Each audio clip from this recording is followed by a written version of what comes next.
Time for DodgerHeads.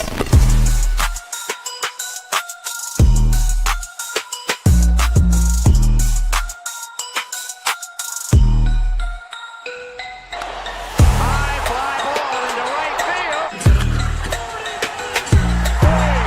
Dodgers have won it all in 2020. Shohei Ohtani, 50-50 club. Strikes him out. There's a drive. Shohei Ohtani. Friedman hits the ball. She is gone. Birthday party, Los Angeles. Your Dodgers have won the World Series. What's up, everybody? Welcome into DodgerHeads Live, presented by DodgerBlue.com, part of the Medium Large Sports Network. My name is Jeff Spiegel, joined tonight by Anthony Witrado, here to talk about what was, dare I say, a not fun baseball game. The Dodgers getting obliterated by the Padres. But that intro video, Anthony, I needed the palate cleanser. I needed Kershaw coming out of the pen in 2020. I needed Bueller in 2024. I'm feeling better already. Hey, there you go. I mean, it's almost like today didn't happen. Yeah, exactly. Exactly. 1 out of 162 is the way that this we're going to treat this. Now, it feels worse today because we all just sat through, what was basically a full 3-hour game in which the Dodgers get blown out by the Padres 11-1. Did they punt that game? Yes. Was it because they cared or didn't care? Who knows? Maybe we'll get into that conversation. But as always, we appreciate everybody who's joining us on Facebook, on YouTube, on Twitter. Thank you to everybody listening after the fact via podcast on Apple, Spotify, and Google. Again, this is DodgerHeads, presented by DodgerBlue.com. Let's just get right into it. We got a bunch of super chats filling up, so let's get to those. Fritz, with the super chat, is Doc telling Jack Harris the chance of Ohtani pitching before the break is north of 0? Up and to the right, more Doc injury report subterfuge. We're going to get to some injury updates a little later, but there is good news. So we'll tease it here, Anthony. Are you buying the optimism around Shohei Ohtani's injury? Yeah, I'm optimistic about it. That is the fact that that's even a discussion is, I think, up and to the right. I was fully thinking that they wouldn't even have this conversation until after the break. And look, it's likely he still probably doesn't pitch until after the All-Star break, right? But I think the fact that he can say that is good. Yeah, absolutely. Ivan with the super chat. Why not move Teo down given his struggles? Bacon Tree chimes in as well. Teo has been atrocious on both sides of the game. What does Conforto bring to the team? At least the rest of the bullpen is saved. One loss is one loss. Let's talk Teoscar Hernández. Let's talk offensively first.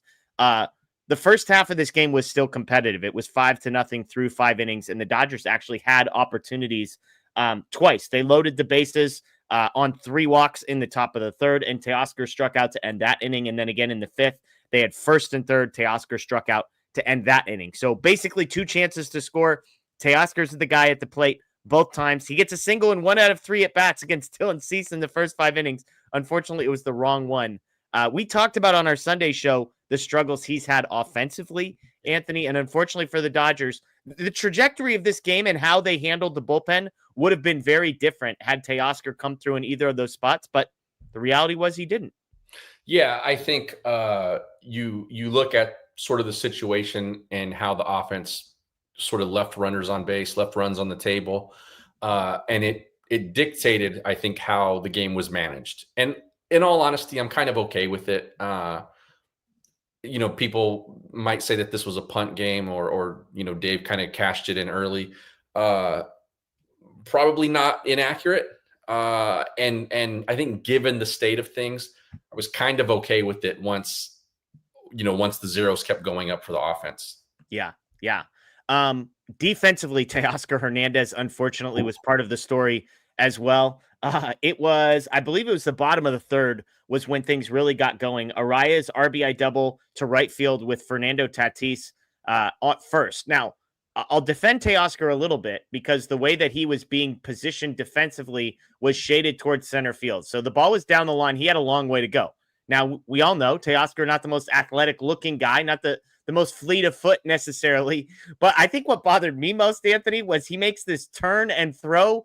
And I don't know how hard he's capable of throwing baseballs, but this was about the slowest relay throw ever. And Tatis, who I thought was going to be canned easily, the throw was so slow getting to Edman that he was safe pretty comfortably. So it was the speed at which he got over there and then the speed at which he threw the ball. And this happened twice in the same inning because it was a Jackson Merrill RBI triple that eventually made it a 3-0 game. So defensively, Teoscar not helping. What did you make of him out there? And we'll get into maybe bigger picture stuff.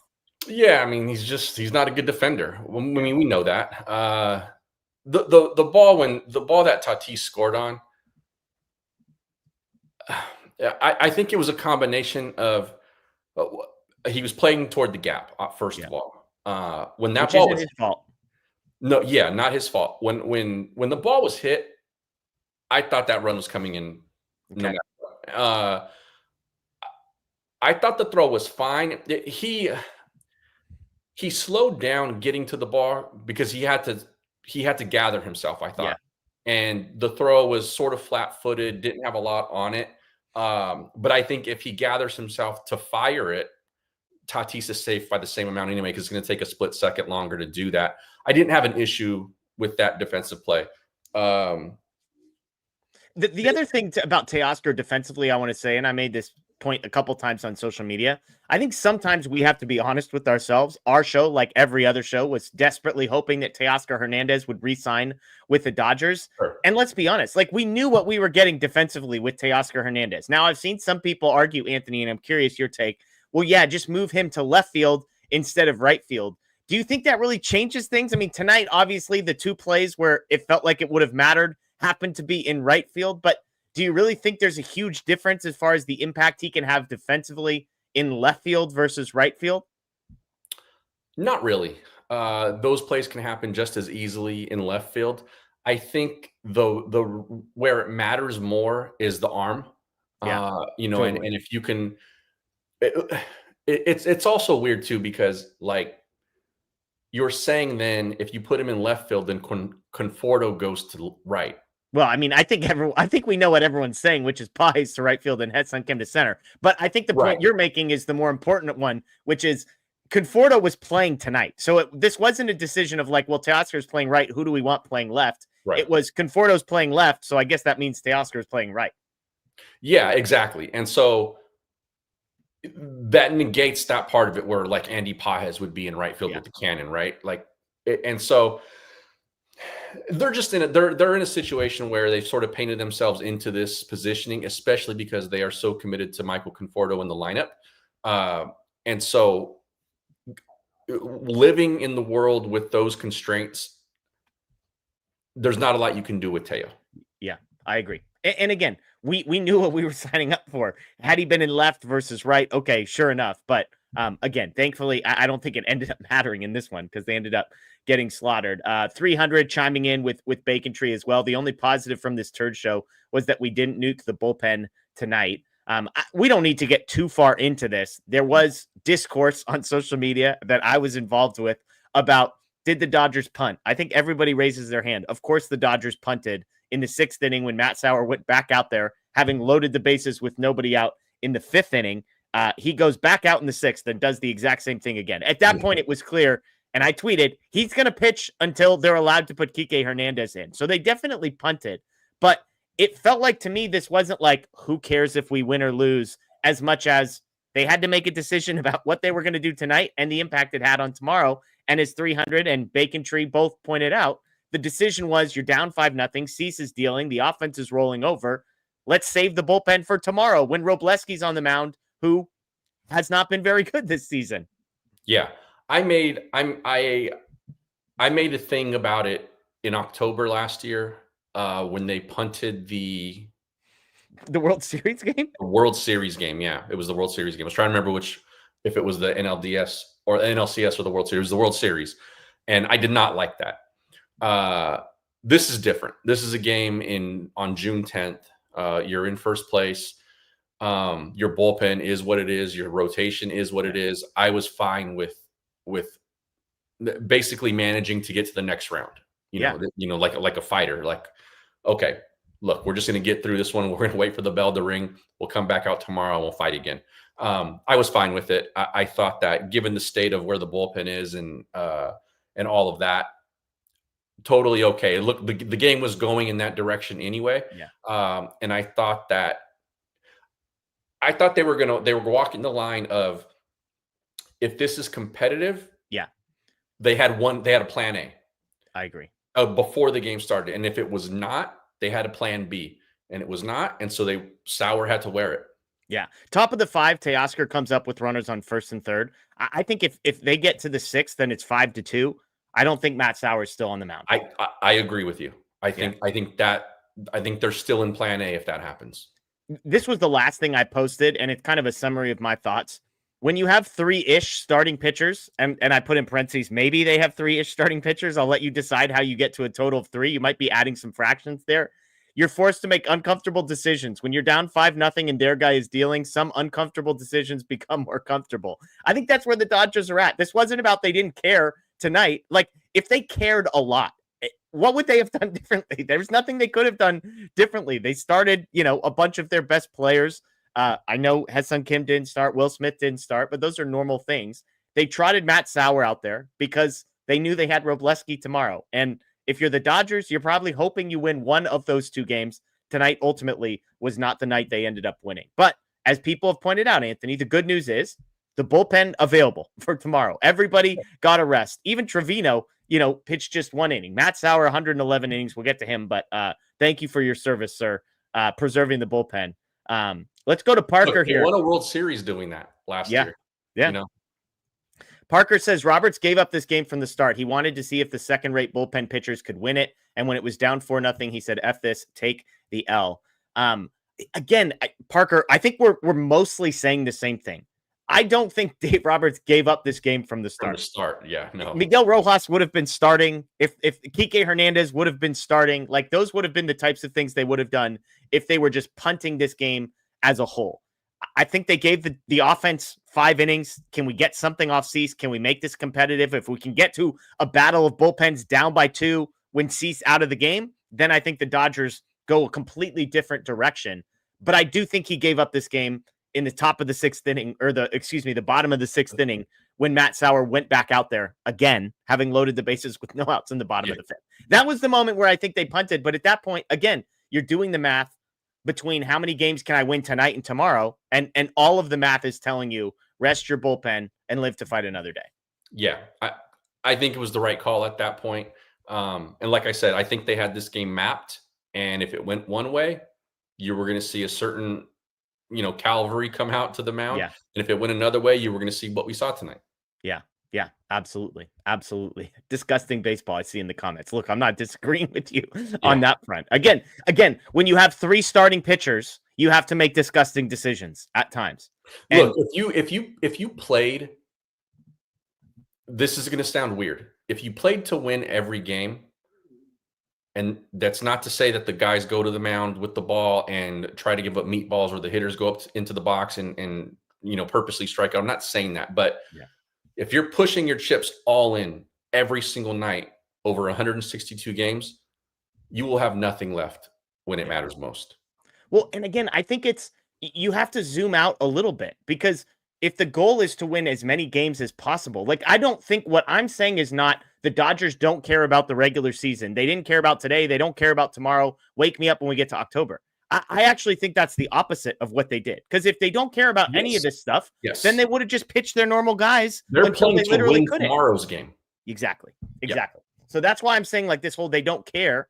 And maybe we're just talking around each other or over each other and saying the same thing with different language. But and you're not saying they didn't care. Lakers, like, put it in a different sports, making an analogy there. Like, if the Lakers got down 20 at halftime, and then the first 4 minutes of the third quarter, make a little push. Maybe they cut it to 13, 12, and then the lead balloons back up to 17 in the next 90 seconds or something like that. You go into the fourth quarter, and you're not going to push LeBron and all the rest. You've got 2 games in the next 3 nights. Exactly. And you got a back-to-back or something like that. Right. You're gonna pull it back a little bit, and you're gonna go, you know what, we now have a better chance to win this next game than we do the game that we're currently in. I think that's what Dave Roberts did. He looked at the math there and said, we're going to play to win tomorrow versus go all in tonight. Yeah, Parker says Roberts thinks he's smart, thinking this is a strategic loss, but what a huge disservice to fans. When he didn't pull Sauer after 4-0, he gave up. I agree that I feel for the fans that had to witness this whole deal. Especially if you went to the game.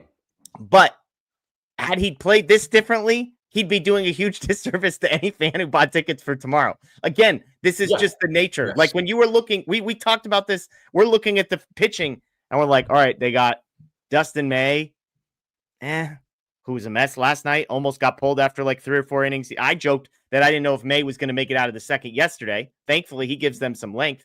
And then you knew you had bullpen game. It could have been worse. Bobby Miller, we're going to get to him. I mean, 10 earned runs in AAA today. So it could have been worse. And then they go with Sauer and they got Robleski tomorrow. So this is just a bummer. This is the nature of, again, having just a few starting pitchers who are healthy. Yeah. And I think we have to understand all context here. Like, Broman74, he says the problem is that there's 7 teams now fighting for the last 3 wildcard spots, and the Dodgers are only a half game up on San Francisco. I understand that. But if you push in and you lose this game anyway, which the odds were at that point heavily against the Dodgers coming back and winning this game, then you lessen your odds dramatically to win the 3rd game of this series. Yeah. So you push all in, you lose tonight, and now you're weaker on Wednesday. And let's say you lose that game because you have to throw guys in the bullpen who probably shouldn't be in certain situations. Let's say it's a close game late or something like that. Yeah. And then we're dogging him for using the wrong relievers tomorrow. Yeah. And for what it's worth, I'm not a Matt Sauer guy. He had been pretty good so far this season. I think he had like a 3.05 ERA coming into this one, the expected ERA. All those numbers were like tolerable. So if they would have put Bobby Miller in, we might be having a different conversation. I think Matt Sauer was an upgrade over what Bobby Miller would have been. Of course, tonight, obviously, was not Matt Sauer's finest night. So, Aaron, well, at least bullpen games worked when it mattered. The silver lining is Dodgers usually go all in the next game after punting. Win tomorrow. Look, they got a fully rested bullpen tomorrow, and Justin Robleski, who had a pretty decent start last time he was out. So who knows what happens there? You're gonna be mad. You're gonna I think we're mad at the wrong people here. You're mad at Roberts for punting the game. You got to put up a number at some point. Yeah. Be mad at Teoscar for striking out twice with the bases loaded in 1st and 3rd. The defense. Those are the situations that I think you're right to be mad about. LLM, when they replace Conforto, is it a trade for a left fielder? Can we put some respect on the one guy who got an RBI tonight? Anthony Easy. My guy reached base twice tonight. He's getting killed. This is low-hanging fruit. We're not this desperate. Come on, folks. Just give the guy a break for one night. Tonight was not his fault. He wasn't the guy making bad plays and right. He walked. Great walk. Fought off some pitches. Anthony, great eye walks. RBI single. How many other guys on the Dodgers had an RBI single tonight? Nobody. Anthony. Michael Conforto. I was going to try and say a middle name. I don't know what his middle name is. Look, I know where my guy Conforto's at. Okay, we know that the nostril is back to like barely above water, if at all. But of all nights, can we give him a pass for one night? I think on a night like this, no one wants your sarcasm, Mike. I'm reading some comments here. I don't think they're getting the /S on your comments. Yeah, right vote now. Conforto. 818 LA. Rika gets it. Vote Conforto. Yeah, LLM also says we got to have a conversation about Teo's hustle in right field. I mean, is it a hustle issue if you're just slow? Like I could hustle out there. You're not going to like my 40 time. It's not going to be because I ain't hustling. It's because I'm slow. Yeah, I don't think that's a hustle issue. Padres burner, y'all are mid. We own you. It's okay, little pros. We appreciate the $2 super chat as well as the NLDS last season. Kevin says Rockies baseball tonight versus the Padres. Unfortunately, the Rockies played the Giants, and the Giants scored 4 runs to come back to win in the 9th inning of that game. So a lot of Rockies baseball, and unfortunately in all the wrong places tonight. Aaron with another super chat. Dave punted a World Series game. I'm cool with the punt in June. Again, they punted in the 5th or 6th inning. Like, can we at least put an asterisk? They didn't punt in the 1st. They punted in the 5th or the 6th. All right. So, I mean, guys, things worked out okay. If had we done this show last night, like, and I get it, it's win versus a loss. I understand that. But, like, there's still 2 games in early June. It's okay to do this every once in a while. And I've seen some stuff. Well, if they don't win tomorrow, then it was a complete screw up or whatever. Okay, sure. They're going to lose some series here and there. No matter who's pitching sometimes. I mean, they've lost when Yamamoto's been on the mound and he's been really good. Like, I mean, it happens. There's 162 games in the season. And at that point in the 5th, 6th inning, you make a calculation and go, you know what? If we do this, we have a better chance to win the 3rd game of this series. And that's just what happened. Yeah, absolutely. Absolutely. Dodgers, again, they lose this one 11-1. I don't think anybody needed reminder about that one and what the score was. Matt Sauer, 4 2/3, 13 hits, 9 earned, 3 walks, 6 strikeouts, 111 pitches. What number pitch did you start feeling a little bit bad for Matt Sauer? I think for me, it was like pitch 102 was I think where it was like, this kind of sucks for this guy. Like, it's like the human element of like, yeah, I know what it was like in the Little League mound when I couldn't find the strike zone and the bleeding couldn't stop. And it was just like, you're wearing it. I mean, poor guy. Yeah. 102 is the pitch number for me where I think I started to feel bad, Anthony. Yeah. It was bad. It was bad. Like I before that, I had just started to kind of zone out and I was reading comments and doing all that kind of stuff. They caught him at one point mouthing to himself, and it was like, I don't know what the F word was involved. It seemed like he wasn't pissed at anybody other than himself, but he's like, It's just not my effing night or something like that was what it felt like. And the one thing I'll say, can we stop pretending like 111 pitches is 211 pitches? Like, we had people on Twitter that were like, oh my gosh, the Dodgers are going to ruin this guy's career. It's 111 pitches. Okay. Relax. Can we just take a deep breath? It doesn't start with a 2. It's not even 150. It's 111. I think he's going to be okay. All right. The guy's a pitcher. He pitches. I know in 2025, that's a big number, but let's relax. The Dodgers didn't lose the division tonight, despite what you might be hearing.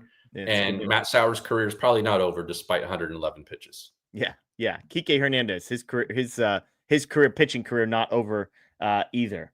I don't know. I mean, there's nothing else I don't think there is to talk about tonight. We can go through the box score a little bit. I mean, like, I'm with you. Like, this game was what it was. They kicked it away. Fine. You come back. You put your best foot forward tomorrow with guys available in the bullpen. This one is much easier to deal with than like a blown save or something like that. Yeah. I mean, other than the fact that we just had to like watch the car crash happen for 2 consecutive hours. And I had buddies texting me like, you guys aren't doing a post game tonight. I'm like, oh, you better believe it, baby. Tuesday night is our night. So we got a super chat from Carolina. How are we feeling about our chances of winning tomorrow with Robleski starting? I feel better about our chances tomorrow than I do about our chances to somehow win tonight's game. So that's good news. Look, Robleski was decent last time. He gave them 6 innings, I believe, 4 earned runs, and they've got a fully rested bullpen. Randy Vasquez on the mound for the Padres, who's like, he's okay. Well, I mean, Cease had not been very good, so that doesn't give me a ton of hope, but he's got a 3.69 ERA. All the metrics are bad on Vasquez. The expected ERA is 5.83. He doesn't strike anybody out. 5.26 K per 9, 4.8 walks per 9. That's an unbelievable number. 5.2 Ks to 4.8 walks per 9. Unbelievable. So look, I mean, the Dodgers are probably favored. If I go look right now on DraftKings, Anthony, like if you had to guess, do you think the Dodgers are favored tomorrow night? Oh, I would say so. Yeah. They were underdogs tonight, but it was close. They were even money and the Padres were minus 120 for some context, but let's see if we got any Dodgers. Yeah, and that's a bullpen game against Dylan Cease. Correct. Yeah, exactly. Dodgers heavy favorites, minus 148. Padres plus 122. So there you go. Vegas likes our odds, baby. Vegas, never wrong. Never wrong, Anthony. But I mean, in all seriousness, Robleski, do you think he can sort of keep things on the tracks a little bit tomorrow? I think he can. Yeah. I don't think the Padres are this like juggernaut that will just bury a guy because he's not one of your frontline starters. All these teams are struggling. Look, the Dodgers have played just a little over 500 baseball for the last, however long, and no one's still caught them. Like, including the Padres. Like they haven't been great either. Like none of these teams in the West have been great. They've just been competitive. So yeah, I think Robleski absolutely has a chance, and I think the team has a chance better than I think we feel like right now, because they saved a lot of those leverage arms, and those guys will be fresh at least. And I imagine that they'll have their full complement of regulars in the lineup tomorrow.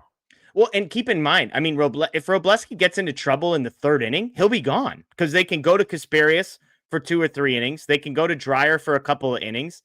And if you look at those 3 guys and say, okay, can you get to like 6 or 7 innings between Robleski, Kasparius, and Jack Dreyer with an off day the following day?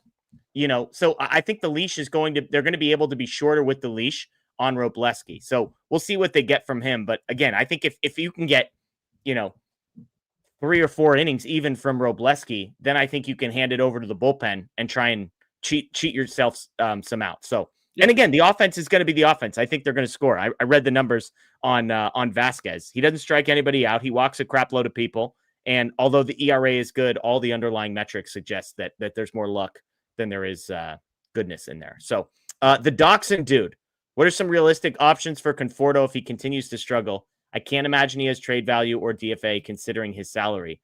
You just got to be patient with Conforto. Just be patient, Anthony. The guy's going to be fine.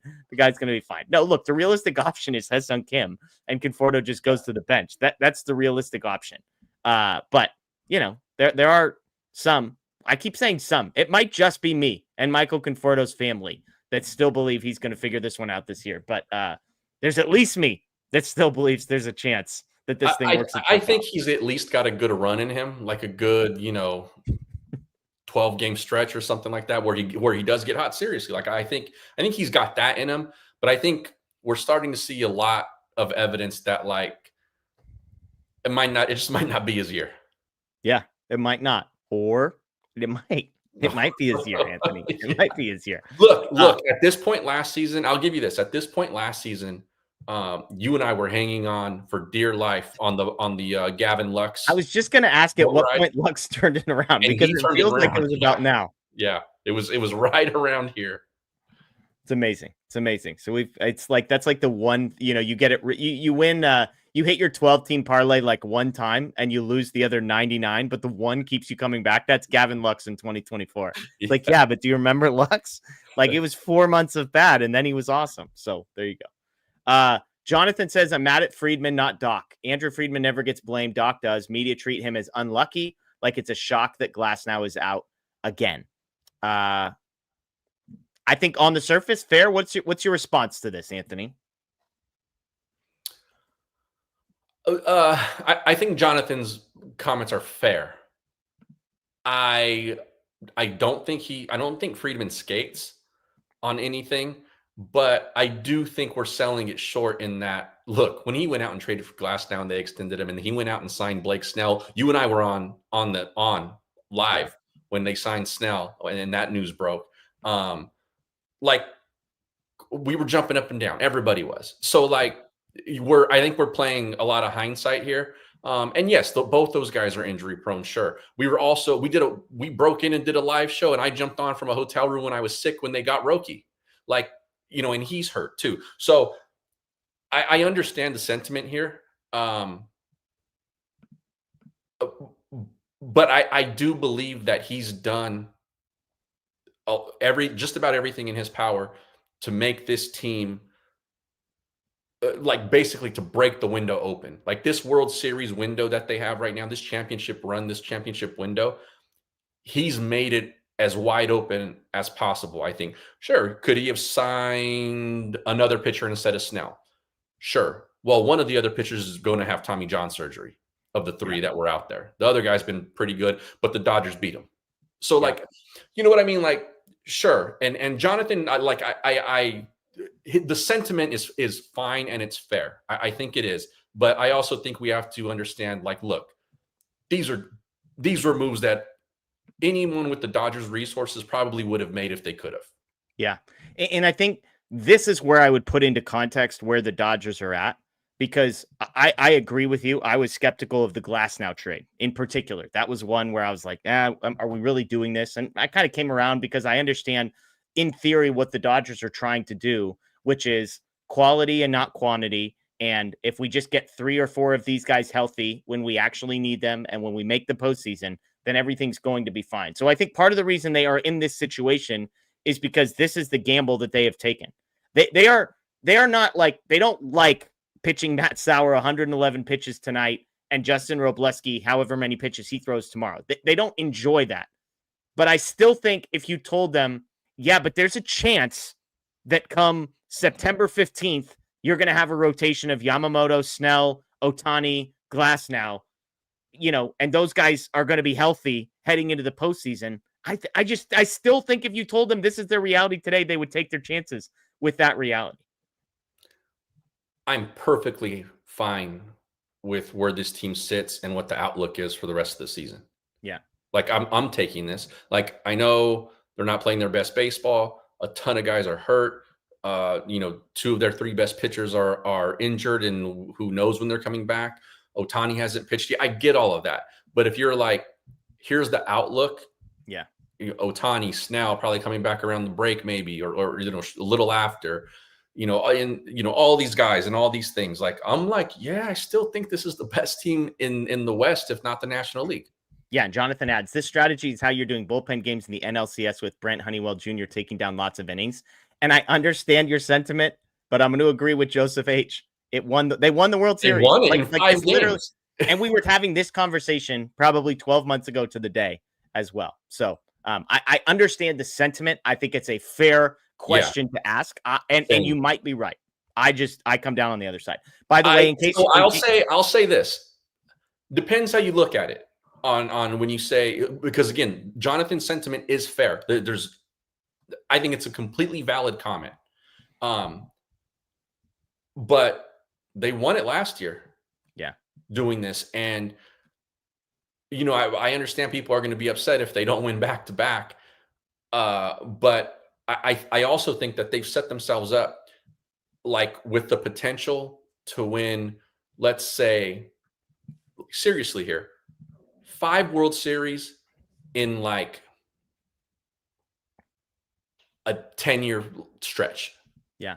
They have that kind of potential. They got 1 in 20. They got 1 in 24. That'd be 3 for 6. 3 for the next 6 would get them 5 and 10. I think it's not completely out of the question. It's unlikely because it's baseball and nobody really does that ever. But they got a better chance than anybody else in baseball, I think, to pull that off. Yeah, and I guess it'd be 3 and 5. But yeah, same thing. Aaron says Vasquez may honestly be worse than Robo. Just looking at Vasquez's Baseball Savant page real quick. So dark blue is really bad, and red and dark red is really good. When I say there is no red on his page, I mean there is no red on his page. Let me just read you. He is first percentile, aka basically worst in baseball in strikeout rate. He is second percentile in whiff rate. He is 5th percentile in expected ERA. He is 10th percentile in walk rate, 11th percentile in chase rate, 15th percentile in barrel rate. None of this is good. None of this is good. So there's your good news there. Fritzy says, if Vasquez walks a ton, we need the comment on base. I agree. I would put good money that Ha-Seong Kim is in the lineup against a righty, by the way, tomorrow. Parker, I know what you guys are saying. It's a marathon and we got a long way and we need some gas in the tank for the postseason, but there's a fine line between holding back and tanking. It's a tricky thing.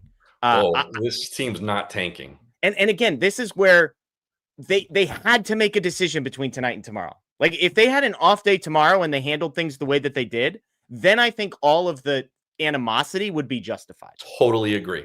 They have a game tomorrow. Hector, this is baseball. You fail more than you succeed. This is not going to be the last game they punt in the regular season. Thank you, Hector. Yeah, you're probably right. Hopefully, look, if they had 5 real starting pitchers, to this point, if they had 5 real starting pitchers, we'd be having a very different conversation. But when you're throwing a bullpen game in the middle of 6 games in 6 days with another crappy starting pitcher on the mound tomorrow, like, again, you're going to be making some uncomfortable decisions, and that's what they ended up doing. So let's get to some good news, and then we'll get to some questions here. We appreciate all the super chats. We appreciate all the questions. So thank you for those. We are going to have some extra time for questions, hopefully lots of food questions. That's what I'm hoping for tonight. But let's talk some positive injury updates. How about that? Let's start with Shohei Ohtani. Heard of him? 3 simulated innings today, 44 pitches, 6 strikeouts, a walk, and a hit.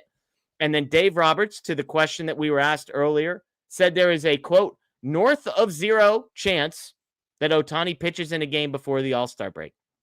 You and I have been on here with no expectation that Ohtani had a chance of pitching before the All-Star break. Now, north of 0 does not mean north of 50. That means north of 0 and probably south of 10, my guess is where Dave Roberts is currently putting this at. And yet, the fact that it is north of 0 and not equal to 0, Anthony, is a good thing to me. It means that the team likes how he's progressing and that he's probably progressing. I think this may have been a situation where they underpromised and might overdeliver in his timeline. And I think they're at a point now where they're comfortable and sort of letting that leak a little bit.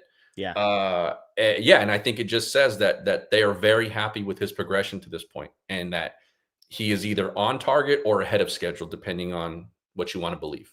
Yeah, absolutely. And again, I mean, he threw a simulated game, 3 innings, 44 pitches against, probably some single A types, but they liked what they saw. So good news there. Blake Snell, more good news. 2 weeks pain-free for Blake Snell. He threw his first bullpen since April today, 15 fastballs, 70% intensity.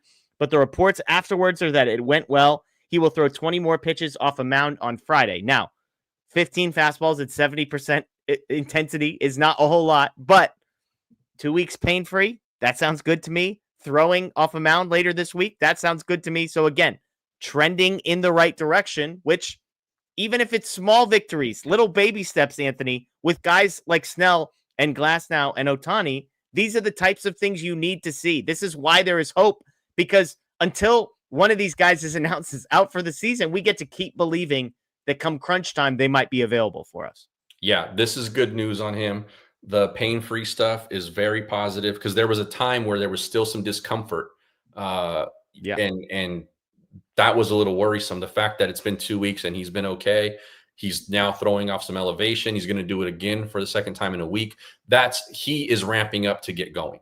That is kind of how the progression looks here. This is promising. I'm a pessimist when it comes to these injuries with this team. I think everybody knows that who's listened regularly to us, but I'm optimistic right now on this pitching staff and what it's going to look like post All-Star break.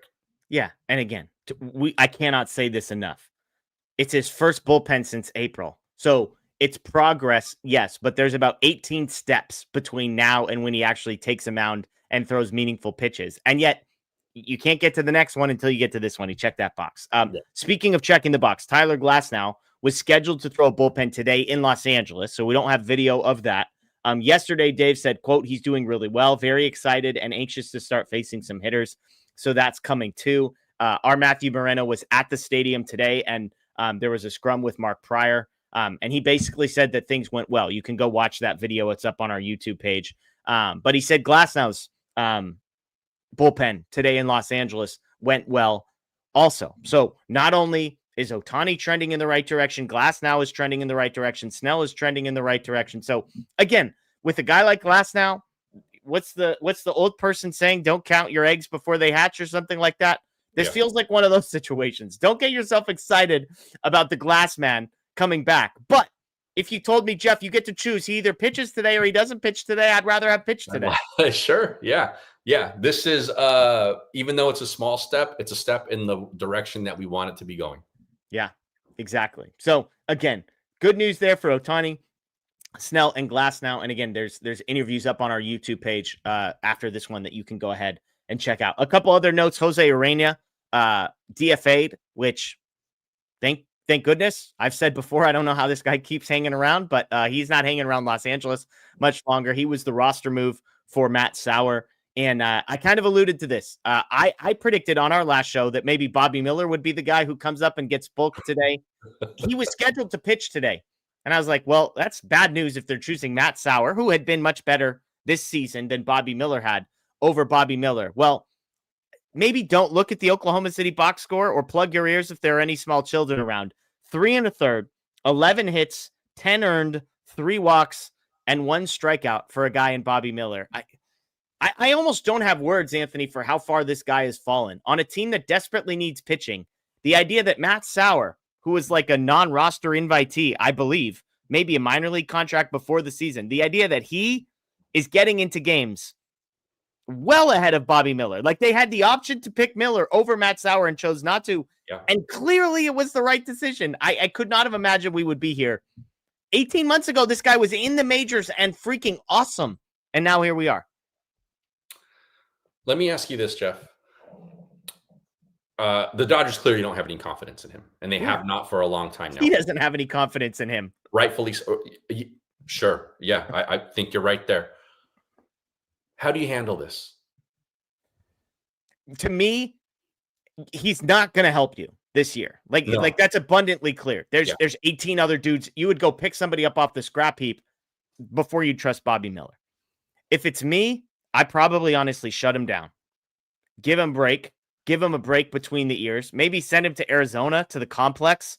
I mean, you got to. This isn't working. Whatever they're doing isn't working, and I don't think that's on the Dodgers. I think that's on Bobby Miller. I think it's mental. And again, it's like having the yips, but the starting pitching version of having the yips. Like 3 1/3 and 10 earned with 1 strikeout for a guy who throws 100-mile-an-hour fastball and had at one point like some nasty other stuff too. To me, it's you got to shut it down. Because again, you're not building him up towards like, well, maybe we'll need him. You will not need him. He will not be helpful at any point. We're not going to use him. Yeah. So to me, it's shut it down. Let him clear his head. Put him with a mental coach. Put him in a situation to just take baby steps and start from scratch, basically. Don't throw a baseball for 2 weeks, 3 weeks, 4 weeks, and then report to Arizona, and we'll go from there. I mean, that would honestly be my approach. Would you consider, let's say, I'm that shutdown idea, that was one I hadn't thought about, just shutting him down for a little while. Yeah. I'd be okay with that. I mean, let me ask you this, Anthony. If they decide, if you found out tomorrow they just DFA'd him, clear the 40-man roster spot. Yeah, I don't like that. Because I think with a guy who has his kind of talent, because he does have the raw talent, it's there. And we've seen it succeed at a major league level before. That's not to say it's going to happen again this year. It's not probably, but I think you exhaust all possibilities before you do something like that. So my question to you, and this is in that vein, my next question to you is, shut down, cool.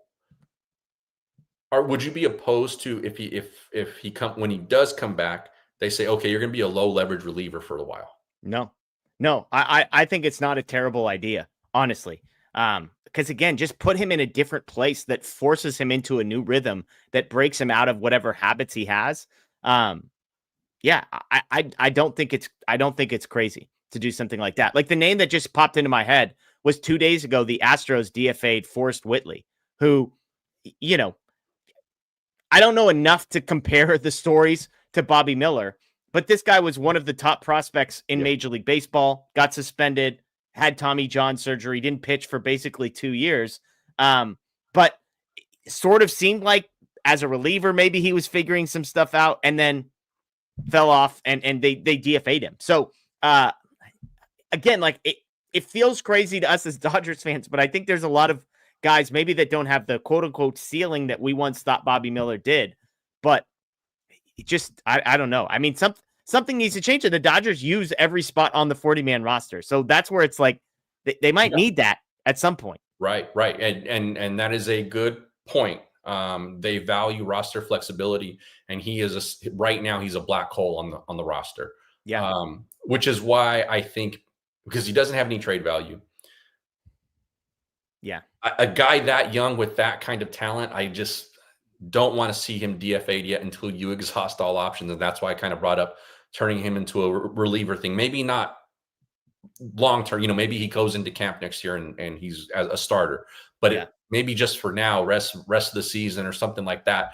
You put him in a different mindset or something and see how it goes. But yeah, I mean, I think probably a lot of people in the organization are at a loss right now with him. Eden says the ceiling is high and the floor is the Grand Canyon. That might be accurate there for sure. Yeah. We got some Dave Roberts quotes from the post game. He was asked about the loss and whether or not there's a silver lining and that the bullpen was saved. He said, quote, "That was kind of the thought once we got behind early. You've just got to look at where our pen is at, appreciating what we have the next couple days. I felt it wasn't smart to chase and redline our guys in the pen. I've got to give credit to Matt, who pitched as much as he's ever pitched. He essentially took it for the team to try and stay away from other guys and give us a good chance to win the series. That's what we came in here to do, and we're in a position to do that. He was then asked whether there's a conflicting message or whether it's difficult to use a position player so early, even if it is saving the bullpen. With Kiké in the 6th, he said, very awkward, very awkward. It doesn't feel good, but I think a guy that was available tonight in Kopech, I'm not going to pitch him down 6 or 7 in the 6th to then not have him available tomorrow. As the rules are, we abided, and that's kind of what you do to essentially move forward and with the ensuing games. Some more quotes. I'll just keep going through these. He was asked about the bullpen games in 2024. Did that give them a false sense of security of how well they work? He said today wasn't really a bullpen game. I think if you look at last year's certain games, particularly game 4 of the NLDS, you have 9 guys you have available. We didn't have that today. So somebody's going to have to take down 3 to 5 innings. We weren't in that situation last year. I don't think it's a fair comparison. When you get behind, you just have to kind of ride it out. Last one, you were asked about before the Padres series, if you felt like you had one arm tied behind your back because of the pitching staff. Do you feel that way now? He said, quote, we have a chance to win the series, so I like our chances a lot tomorrow. Today was one of those games where you have to read and react. Yeah, it's where our staff is at right now as far as who's available, who's not, who we can kind of push, who we can't. These are the starters we have, so we've got to go with it and make the best. Again, the goal was to come in and win the series, and we have a really good chance to do that tomorrow. Your thoughts?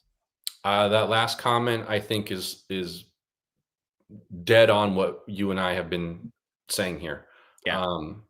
And I think I like the part where he says, read and react. Yeah. Which tells me that they had different game plans. And look, they do this a lot. Like they employ game strategy and game planning people for a reason. And they're looking at this. They're looking at the bigger picture here. They're not looking at this as we have to win this game on June 10th against the Padres. I mean, we have to. They're not looking at it like that. Taking one step back, they're going, we have a better shot to win this series this week if we do this. Taking it a step further back, they go, we have this many games in this many days. We can't just be burning guys when we're down 6-0. Yeah. Yeah, totally. Like I see Pete in the comments saying Dave could have taken out Sauer. How can you not see that? He could have. Like to Dave's point, like Michael Kopech could have come in this game in the 5th or 6th inning.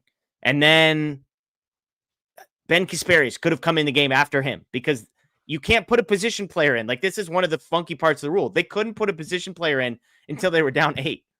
So if they were down 7 in the 7th inning or the 8th inning, they would have had to keep throwing real relievers out there. And so in a weird, funky way, Sauer giving up that 2-run single kind of saved the Dodgers bullpen because they were allowed to just continue to pitch Kiké Hernández and to save some arms. So I don't understand how we give Honeywell love for what he did in the postseason last year. In the postseason, yeah. But we're like all over Dave for leaving Sauer in on June 10th against the Padres.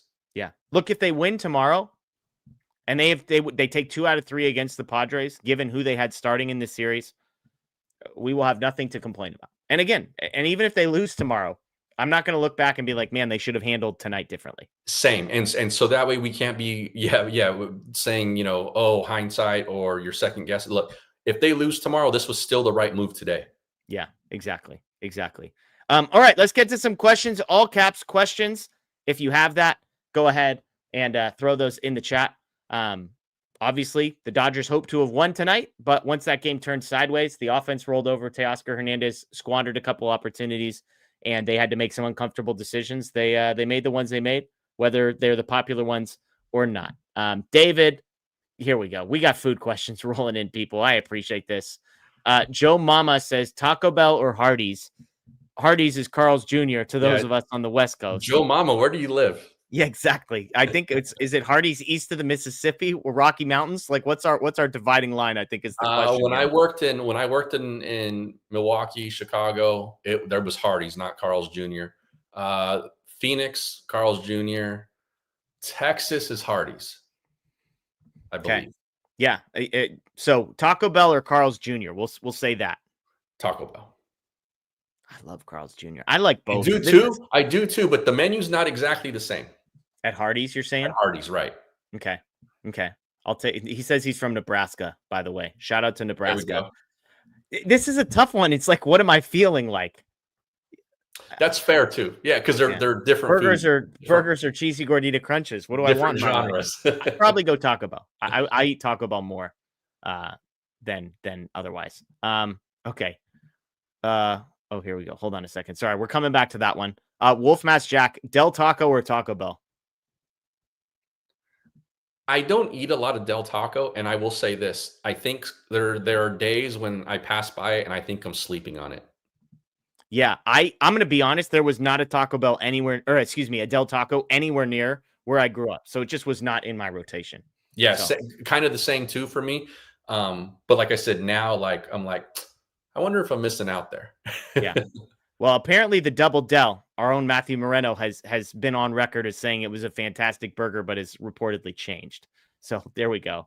Okay, Fritz, I went to Philippe's before the game on June 4th. Hadn't been in a while. Best French dip in Los Angeles for you guys. I think it's got to be Arby's, right, Anthony? That's a joke, people. Relax. That's a joke, okay? It's a joke. I love a good French dip. I don't have opinions about different places. It's not Arby's, to be clear. Somebody's going to clip that, Arby's. And I'm going to be on the Blake Williams Hall of Fame. But Philippe's is good. Yeah. Philippe's is good. Quick story. When I covered the Mets, I worked with the guy who worked for MLB.com. And when he was in high school, he said he worked at Hardee's. And he was older than me at the time. And so I'm guessing he was in high school, probably like the 80s or something like that. And he said that at that time, the meat was powder. And I guess the powder was actually meat. Someone can maybe educate us on this, but they would have to then make the meat with the powder and like add water or whatever they needed to do. And it turned into like meat basically. And all that. And he was like, ever since then, and think at Arby's. Oh, and they have the meats though, Anthony. They have the meats. Since then, I know for the fact that has changed. But because of that, I don't eat Arby's. Look, if it tastes good. Yeah.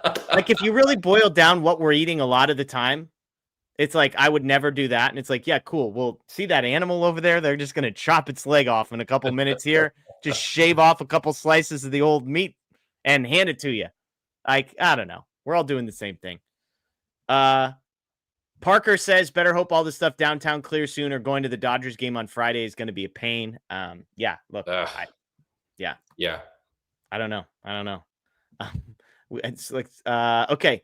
We'll do a couple. There's a couple food questions here. Ederico, was it a mistake Conforto was signed? Little value to the offense, not a great outfielder. Is left field the next thing to address? There's nothing about Conforto worth defending. Nothing. Ederico, can I tell you about its exit velocities on the ball coming off the bat? Nothing. RBI today, Ederico. One guy had an RBI today. His name's Michael Conforto. I'm going to put a little respect on his name, maybe. No. Of course it was a mistake. Like, if they would have told you this is what they were going to get, of course they would say they wouldn't do it. Oh, for sure. Especially for $17 million. Totally. But rewind the tape. Half people wanted Pages fired off into the sun, and Haesung Kim was like limping around AAA for the first month of the season. So it's not like they had an abundance of guys they could put out there. Like, nobody wanted Chris Taylor in that spot. Kiké Hernandez hasn't been all that good. They've had injuries with Tommy Edman and some other guys. So I think it's worth pointing out, it's not like they've chosen Conforto up until maybe the last couple of weeks with Haesung Kim. They haven't chosen Conforto over a bevy of alternative options. I think it's worth saying. And I'll say this too. There is a point. There's a timeline here. Probably not till, sometime in July after the break, looking at it like that, August, maybe early August. There is a point though that I do see if he continues to do this. Yeah. Not the RBI single tonight. Yeah, overall, or the great walk that he, or the great walk, 500 OBP tonight for those that they do make a call on him. Yeah. Look, I mean, I think if they could, I think they will be actively looking to upgrade corner outfield on the trade market, because there is not an internal option. Alex Freeland, who we've talked about, is not an outfielder. There's no true option. Yeah. You're having to shift the chairs on the deck. And Haesung Kim, it doesn't seem like is a guy they're going to put in left field either. So you've got Edman, yes, and you've got Haesung Kim, but that's kind of your second base and center field with Mookie at short sort of situation. So There we go. Eden says, which starter comes back first? I say Emmett Sheehan. We both agreed on this. I think this one, he's going to be, by all accounts, the clear runaway favorite in this conversation. Yeah, he's close. Like, I think he's back this month. Sign stealing scandal. Trivia question. Can you name the Dodger with the exact same wins above replacement as Teoscar this season? I don't know the answer to this, so we're flying blind. Sign stealing, you're going to have to throw us an answer in the chat if you haven't already. I'll say, I'll take a guess at this. My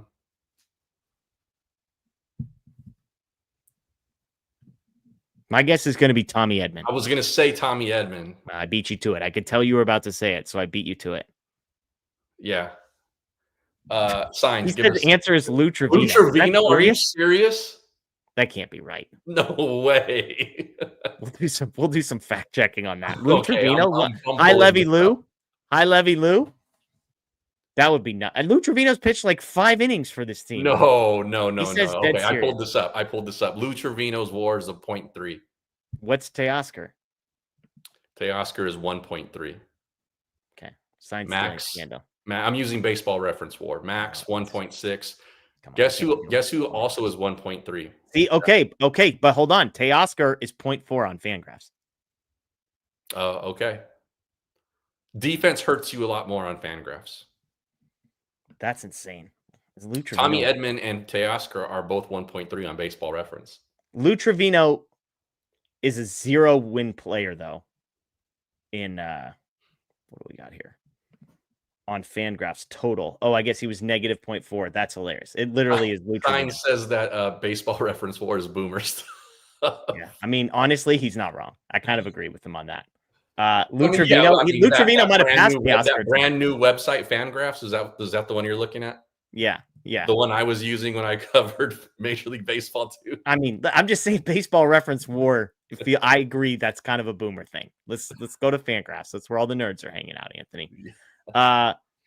Let's see. That's insane.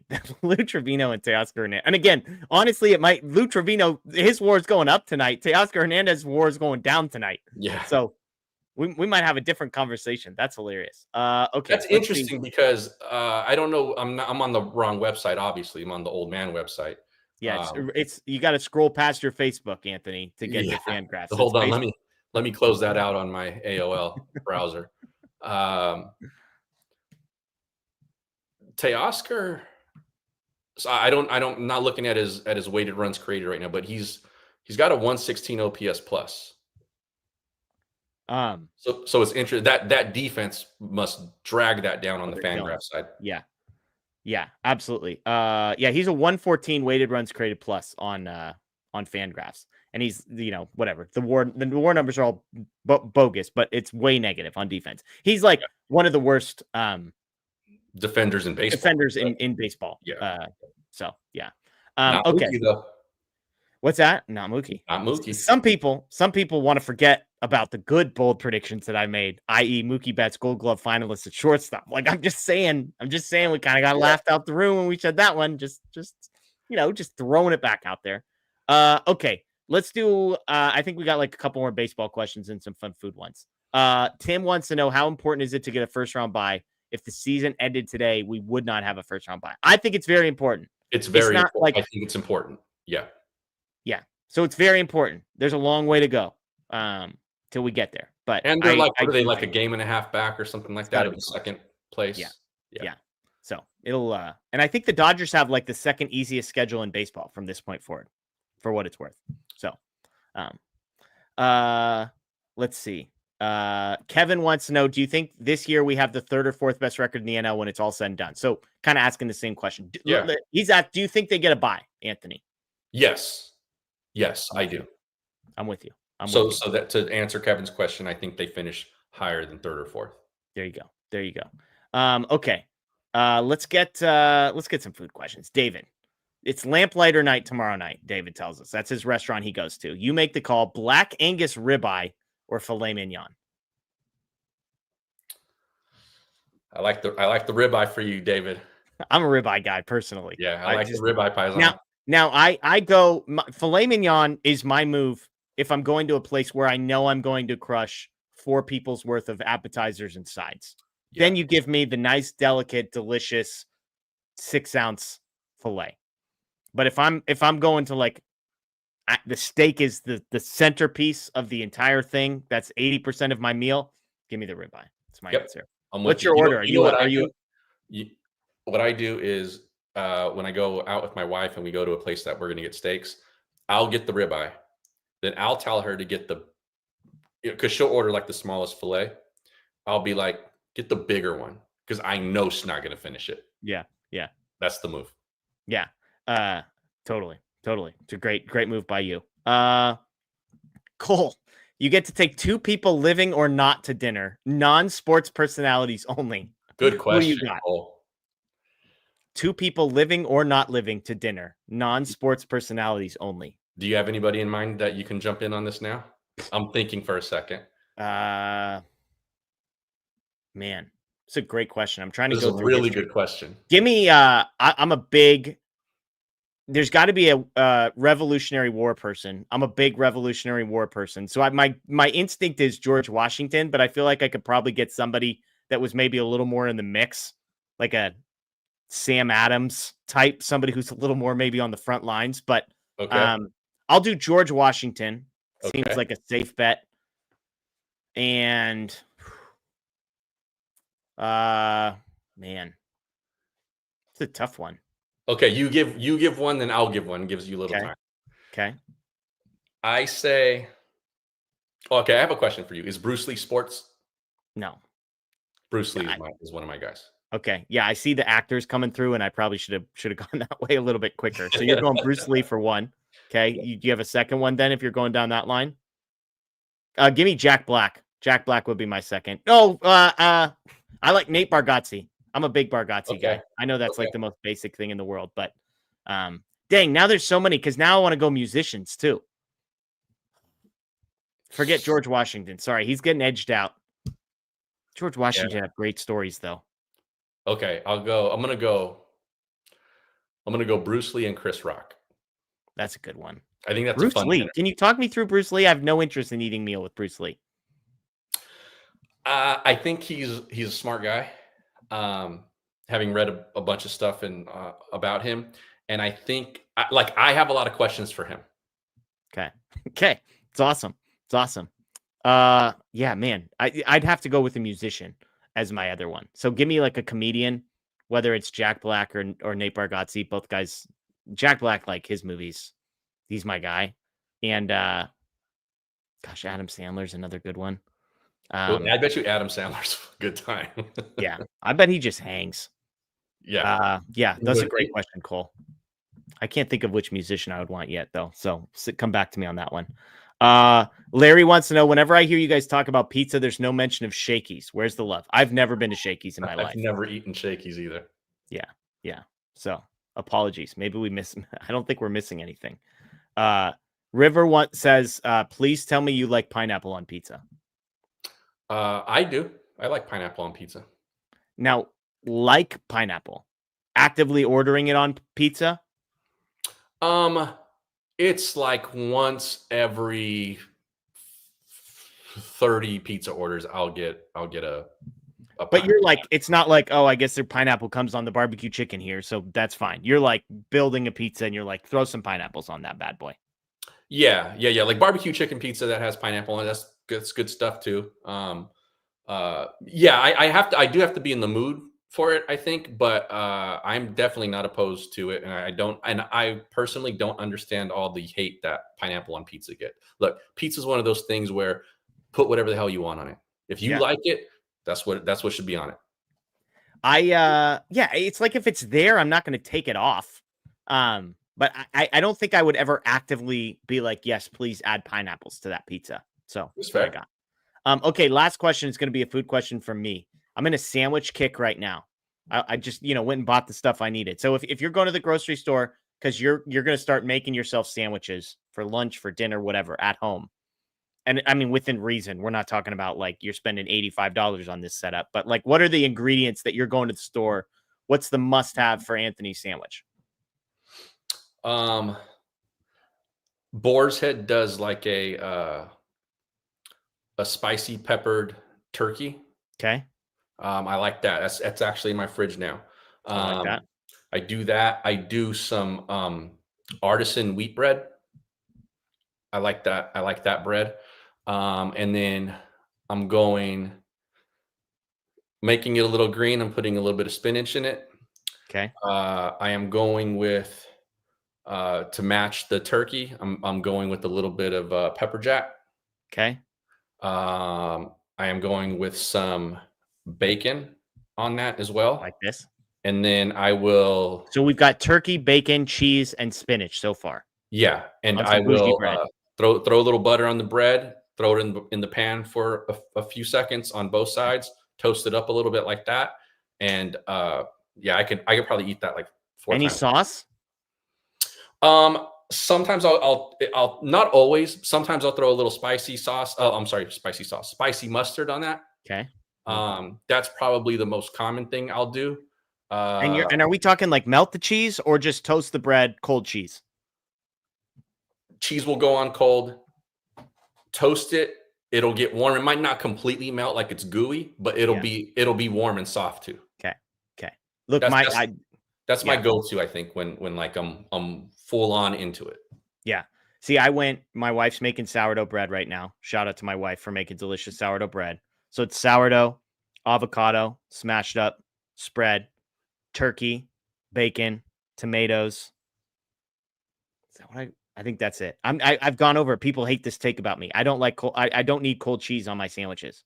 If we're melting the cheese, great. I'm in a million times out of a million. Don't need cold cheese. Dave's Killer Bread. That's a great bread as well. But sourdough, yeah, here we go. Jeff gonna go on a cheese rant. Not gonna go on a cheese rant. And we're at. But the other thing I was gonna say is I love roast beef. Roast beef is like probably my go-to. If turkey's the easy one, but really like roast beef, tomatoes, lettuce, mayonnaise. Ugh. Yeah. Top tier sandwich. Sandwich. If I'm like going out and buying something, pastrami's in a strong part of the rotation. Yeah. See, again, and if we're talking about melting some cheese, now all of a sudden we're melting some cheese because you give me pastrami. Yeah. Pastrami's going in the pan with a little pepper jack on top of it and some mustard, and we're calling it good. So there you go. Joe, like, yes, I like cheese on pizza. Look, my cheese take. I love sandwiches. Yeah, like I'm in a phase right now. All kinds. I'm in a phase right now. So there you go. Folks, that's gonna do it. Shout out to everybody hopping in for us, with us. Dodgers lost, but it's one game. It's probably like close to midnight, 10:45. Somewhere it's midnight. Somewhere it's tomorrow. Somewhere it's game day for the Dodgers, and it's a new day, chance to win the series. So apparently we're getting killed, by the way, I'm being told, for our Shakey's take. I'm not going to say who's passing that on, but we're missing out on Mojos, I've been told. Which are those? If those are potatoes, then I'm in. Like I'm in on fried potatoes of any kind. I'm assuming those are like JoJo type things. But so apologies to Shakey's with all due respect. I'm not familiar with your game. If you make pizza, I'll eat pizza from anywhere. I'll eat pizza from anywhere too. I'm with you. So, there you go. Everybody else, enjoy the rest of your night. I will be back on Thursday night with Bruce, Dodgers Giants for the first time this season. So be sure to join us there. And yeah, we'll be back. Anthony and I will be back on Sunday night for some more games. Oh, sorry, Thursday night. Never mind. Thursday night, we got an off day. So Friday night is when they start with the Giants. So go to a Shakey's bunch of lunch one of these days. Explore a little. Yeah. So there you go. All right. That's Anthony Witrado. I'm Jeff Spiegel. As I've said multiple times, stay right here on the YouTube page. We got post-game interviews. Mark Pryor giving injury updates pregame as well. So that's right here on the Dodger Blue 1958 YouTube page. Subscribe, ring the notification bell as well. Enjoy the rest of your night, everybody. As always, go Dodgers. And despite getting murdered, despite Matt Sauer not being awesome, guess what? Still freaking champs.